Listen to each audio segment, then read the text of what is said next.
Welcome to Mornings with Matt. Some quick thoughts to start your day. If you're a creative person who likes to build new stuff and design your own life, you're at the right place. I'm Matt McLaughlin. Today we're going to talk about why I like to live simply. But first, let's talk about my 3 things I'm grateful for. I'm grateful for nice weather, business is going well, and I have some cool dinner plans tonight. And today I'm going to talk about simplicity, why I live simply, and why you might want to consider living simply as well. I tend to live in a very simple manner. I'm really not against material things at all.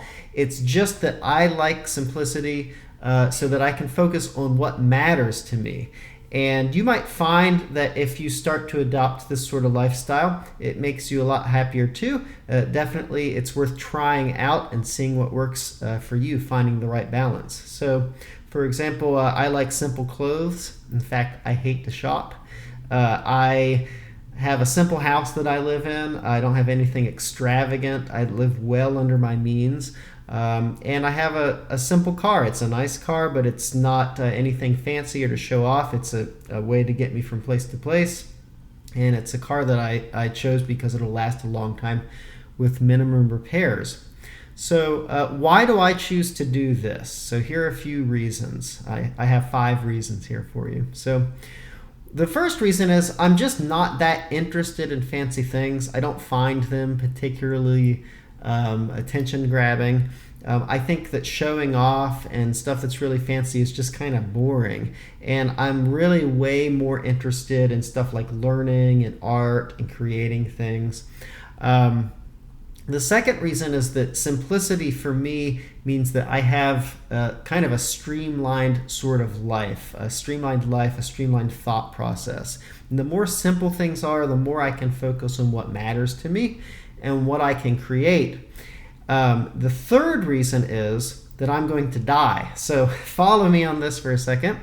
Now, my theory is a lot of people clutter their lives up with stuff that they don't need to, so that they can avoid focusing on the important stuff. So why do they do this? Well, because when you focus on important stuff, you're really committing yourself to a certain path. You're committing yourself to a certain endeavor, and that means that you have to come to grips that whatever you're committing to is going to go away sometime. So I really think that when you come to grips with your mortality, it'll actually let you live more simply and let you focus on the things that matter. I know that that's a little out there, but the more you think about it, I think you'll find it's true. People tend to clutter their lives up.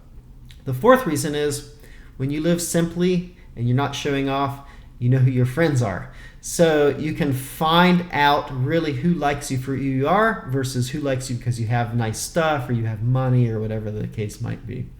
And then the fifth reason, and probably the most practical reason, is stress and flexibility. So if you live below your means in a way that's not cluttered, you just never have to worry about money. You're never trying to keep up. And a lot of people, I think, as their income expands, they get nicer and nicer things, and then they're just continually chasing, trying to keep up. You never have to worry and stress about whether people think of you, because that's just not built into your lifestyle, and so on.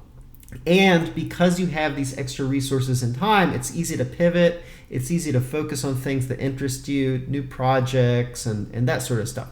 So to be clear, I'm really not suggesting you should live with like a slob. With a slob or like a slob. I still respect myself. I clean up, I exercise. I don't wear rags, but my friends will tell you, for example, that they sometimes have to drag me to go shopping. It's just I really like to keep things simple. And maybe you will too. Maybe it's worth trying out this lifestyle.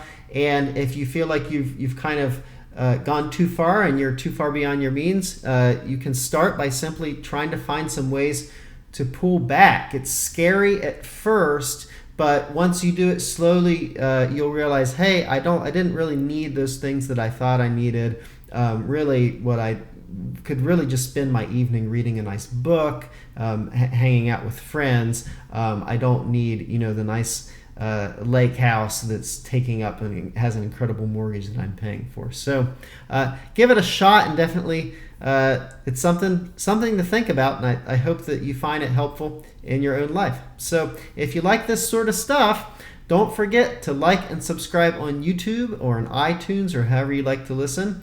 And it really means a lot to me when you like the videos or when you subscribe, because it helps me get the message out here.